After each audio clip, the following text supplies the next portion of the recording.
ನಮಸ್ತೆ ರೈತ ಮಿತ್ರರಿಗೆ ಮತ್ತು ಸ್ನೇಹಿತರಿಗೆ. ಇದು ನೋಡಿ, ಇದು ಕಳೆದ ತಿಂಗಳು ಅಂದರೆ ಅಕ್ಟೋಬರ್ 29ನೇ ತಾರೀಕು ಹಾಕಿದ್ದು ಸೊಪ್ಪಿನ ಬೀಜಗಳು ಹಾಕಿದ್ದು ಬೆಡ್. ಇದು ಆಲ್ಮೋಸ್ಟ್ ಒಂದು 2.5 ಅಡಿ ಅಗಲ, ಒಂದು 12-13 ಅಡಿ ಉದ್ದ ಇರ್ಬೋದು. ಇದು ಇಲ್ಲಿ ನಮಗೆ ಮನೆಗೆ ಬೇಕಾಗಿರೋ ಸೊಪ್ಪಿನ ಬೀಜಗಳೆಲ್ಲ ಹಾಕ್ಕೊಂಡಿದ್ದೀವಿ. ಇಲ್ಲಿ ಬಾರ್ಡ್ರಲ್ಲಿ ಇರೋದಷ್ಟು ಇದು ಮೂಲಂಗಿ, ಇದು ಗೊತ್ತಾಗ್ತದೆ ನಿಮಗೆ.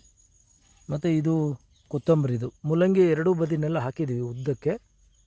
ಇದು ಕೊತ್ತಂಬರಿ, ಇದು ಸಬ್ಬಸಿಗೆ ಸೊಪ್ಪಿದು.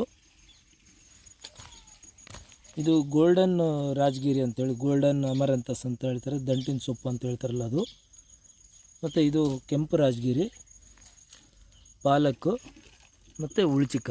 ನಾವು ಈ ಥರದ್ದು 3 ಬೆಡ್ಗಳನ್ನ ಮಾಡ್ಕೊಂಡಿದ್ವಿ ನಾವು. ಅದು ನಿಮಗೆ ಮೊದಲು ತೋರಿಸಿದ್ದು ಕಳೆದ ತಿಂಗಳು 29. ಇದು ನವಂಬರ್ 9ನೇ ತಾರೀಕು ಹಾಕಿದ್ದು. ಇದು ಮೆಂತ್ಯ ಸೊಪ್ಪು, ಮತ್ತು ಇದು ಕೊತ್ತಂಬರಿ, ಪಾಲಕ್ಕು, ಈ ಥರ ಉಳ್ಚಿಕ. ಅಲ್ಲಿ ಸ್ವಲ್ಪ ಮುಂದೆ ಹೋದರೆ ರಾಜಗಿರಿ, ಮತ್ತು ಲಾಸ್ಟಿಗೆ ಸಬ್ಬಸಿಗೆ ಸೊಪ್ಪಿದೆ, ಸಬ್ಬಸಿಗೆ ಸೊಪ್ಪು.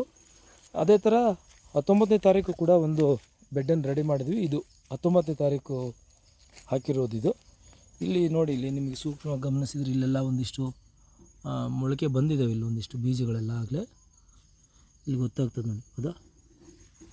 ಮೊಳಕೆ ಬಂದಿದೆ ಆಗಲೇ ಒಂದಿಷ್ಟು.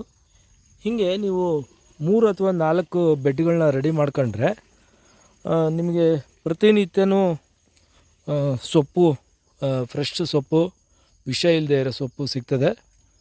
ಜೊತೆಗೆ ನಿಮ್ಗೆ ಯಾವ್ದು ಬೇಕದು ಅವಾಗನೇ ಕಿತ್ಕೊಂಡು ಬಳಸಲಿಕ್ಕೆ ಆಗ್ತದೆ.